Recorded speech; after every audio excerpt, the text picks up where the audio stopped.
Ninth में जो पहला चैप्टर है उसका क्या नाम है बायोलॉजी में?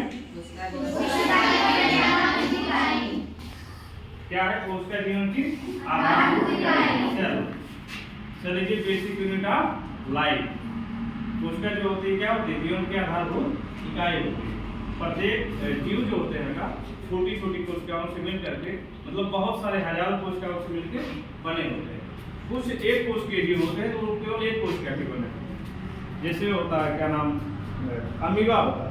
क्या है अमीबा? अमीबा क्या होता है? एक कोशिकीय जीव होता है। जैसे हम लोग की एक अंगुली कई हजारों कोशिकाओं से बनी होती है। जो मानव होते हैं और भी जानवर जो होते हैं गाय भैंस कुत्ता बिल्ली पेड़ पौधे बहुत सारे सेल से मिलकर बने होते हैं। ठीक है, लेकिन कुछ कोशिका होती है एक कोशिका की बनी होती है। इसको आगे पढ़ाएंगे अमीबा जैसे मैंने बताया। ठीक है, जो शरीर का फॉर्मेशन होता कैसे होता है?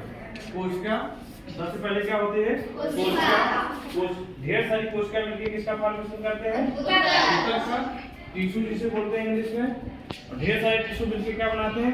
एक अंग। जैसे एक अंगुली हो गई एक अंग हो गई और ढेर सारे अंग मिलकर क्या बनाते हैं? अंगतंत्र का मतलब क्या है?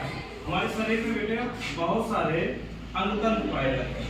बहुत सारे जैसे फिजियोलॉजी जो होती है ह्यूमन फिजियोलॉजी किसी भी जानवर की फिजियोलॉजी होती है उसके लिए कोई एक विशेष तंत्र कार्य करता है। जैसे खाना को पचने के लिए खाना जो हम लोग खाते हैं डाइजेस्ट होता है तो उसके लिए क्या होता है? इमेंट्री कैनाल होता है जिसको डाइजेस्टिव सिस्टम बोलते हैं। क्या बोलते हैं? डाइजेस्टिव सिस्टम बोलते हैं। इसी हिसाब से जो ब्लड का बहाव होता है हमारे शरीर में उसको सर्कुलेटरी सिस्टम बोलते हैं। उसमें जो है हार्ट जो है इन्वॉल्व होता है। ऐसे जो रेस्पिरेशन जो हम लोग सांस लेते हैं उसमें नोज लंग्स भाग लेते हैं। फिर ऐसे रिप्रोडक्टिव सिस्टम होता है। तो ढेर सारे अंतर मिलकर किसका फॉर्मेशन कर देते हैं? सेल फिर टिश्यू फिर ऑर्गन सिस्टम फिर बॉडी। इसी से जो है सभी जीव का निर्माण होता है। तो जो सेल होती है सबसे पहले सेल के बारे में किसने बताया? रॉबर्ट हुक ने। किसने बताया? Robert Hooke. किस ईस्वी में बताया? 1665 ईस्वी। 1665 ईस्वी में। और कोशिका जिस भी कोशिका के बारे में बताया था जीवित थी या मृत?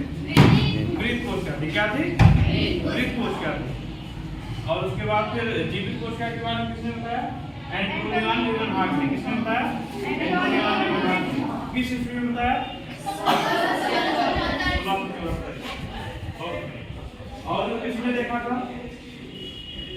तालाब में जो स्वतंत्र रूप से जीव था उसमें जो है किसका खोज की गई? एंटोनियो लीवनहाग ने जीवित कोशिका के बारे में।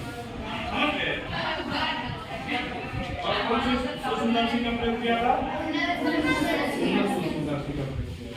और जो क्या नाम रॉबर्ट हुक ने जो सूक्ष्मदर्शी का प्रयोग किया था वो कौन सा सूक्ष्मदर्शी था? कौन सा था? मिनी। क्या बोल रहे हैं? अंदर सूक्ष्मदर्शी। समझ गए? दोनों लोग अलग अलग सूक्ष्मदर्शी का प्रयोग किया। और जो लीवनहाग है कौन? एंटोनियो लीवनहाग है। तो इतना कोशिका खोज किया था बैक्टीरिया में किया था। इसमें बैक्टीरिया इनको जो क्या कहा जाता है? माइक्रोबायोलॉजिस्ट भी कहा जाता है। फादर ऑफ माइक्रोबायोलॉजिस्ट सूक्ष्म जीव विज्ञान के पिता भी कहा जाता है। किसको कहा जाता है?